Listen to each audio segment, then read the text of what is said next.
O governo de Sua Majestade Real e Paulista, em favor do trabalhador bauru-vicentino, através deste documentário traça uma geral visão sobre as eleições.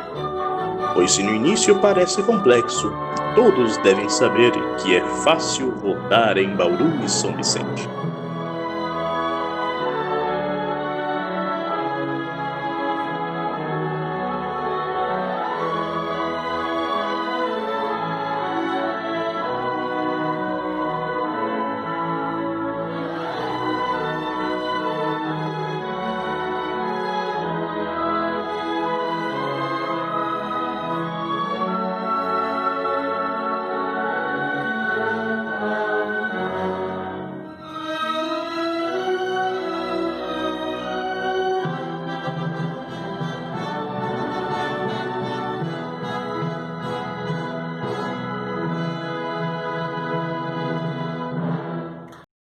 A pátria paulista é um gigante sob uma coroa e um cetro.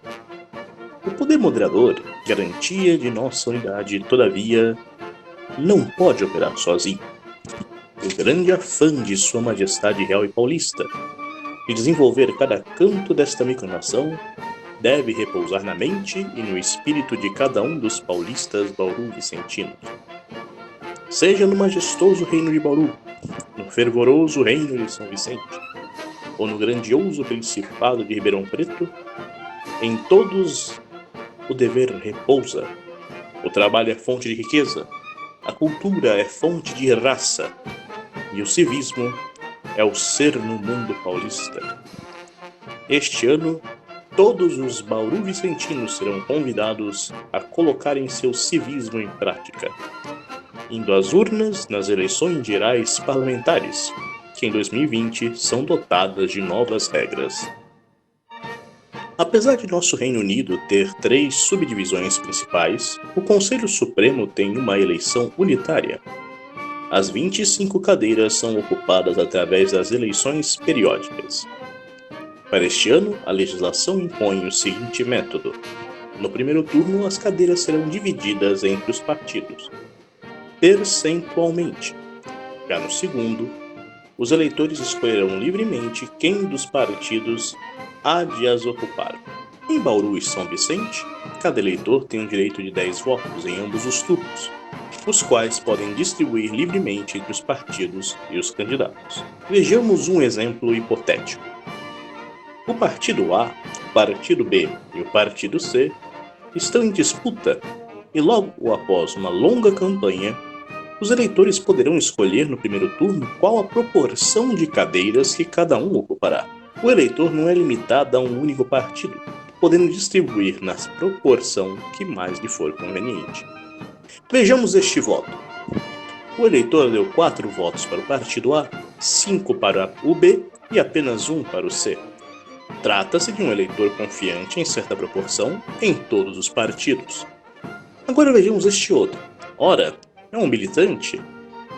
Deixou todos os seus votos para o partido C. De certo, o eleitor deseja que mais cadeiras sejam dadas ao seu partido. Vejamos esta outra cédula. 5 para o A, 5 para o B e nenhum para o C. Bom, já sabemos em quem este não confia. E por último, o eleitor que não confia em ninguém. Dos seus 10 votos, todos foram colocados em branco. Pelo visto, os partidos A, B e C devem se esforçar mais para as pessoas como esta. Mas sendo o voto livre, todos os votos serão dados como certos. Para atingir uma cadeira, o partido deve alcançar o quociente eleitoral, ou seja, uma quantidade mínima entre os votos válidos, do qual se excluem brancos e nulos. Suponhamos que esta seja uma eleição de 14 eleitores, cada um com 10 votos, somam-se 140 votos. Sendo o Conselho Supremo composto de 25 cadeiras, basta dividir 140 por 25, o que diz que o quociente eleitoral para esta eleição hipotética deveria ser de 5,6 votos. Para este ano, nas eleições gerais de Bauru e São Vicente, o quociente eleitoral oficial calculado é de 7,2 votos para que cada partido consiga uma cadeira. É feita a primeira apuração. Saem os resultados do primeiro turno de nossa eleição hipotética. Entre o Partido A, o Partido B e o Partido Alto. Estou só brincando.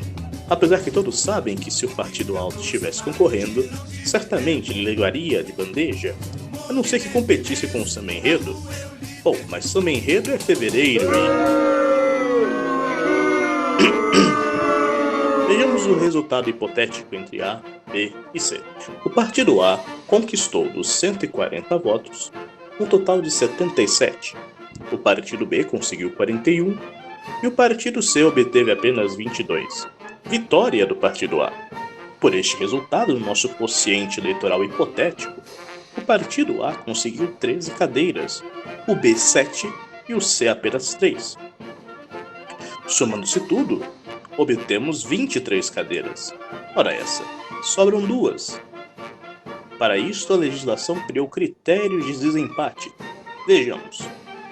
Pelos critérios, as cadeiras são dadas ao partido com menos votos, até que este alcance o próximo e assim sucessivamente.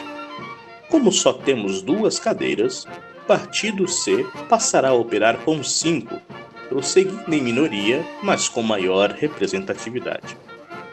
Mas quem serão os candidatos que ocuparão esses lugares? Precisaremos de um segundo turno? O segundo turno ocorrerá de maneira semelhante, mas agora os 10 votos do eleitor Paulo Vicentino poderão ser distribuídos para pessoas e não para partidos.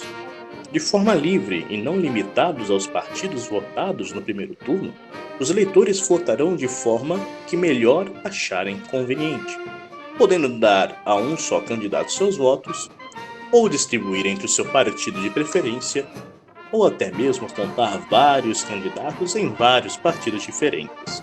Enquanto a apuração hipotética do segundo turno ocorre, vale de nós recordar ao eleitor e trabalhador paulista as datas do primeiro e segundo turno das eleições gerais parlamentares de 2020. Segundo o cronograma geral do processo eleitoral do pleito das eleições gerais parlamentares de 2020, as urnas serão abertas para o primeiro turno das 10 às 18 horas do dia 25 do mês de julho de 2020, ocorrendo a apuração logo depois por parte de Sua Majestade Real e Paulista. O segundo turno ocorrerá no mesmo horário, das 10 às 18 horas, mas do dia 8 de agosto de 2020, tendo a apuração começada às 18 horas e 1 minuto no mesmo dia. Mais uma vez termina a apuração. Agora sim poderemos saber quem serão os representantes. As cadeiras de cada partido serão ocupadas pelos melhores colocados. O Partido A começará a ocupar as suas cadeiras do seu mais votado até o seu menos votado no número de cadeiras que conseguiram. Vejamos qual será o anúncio. Mas isto é história para outro dia.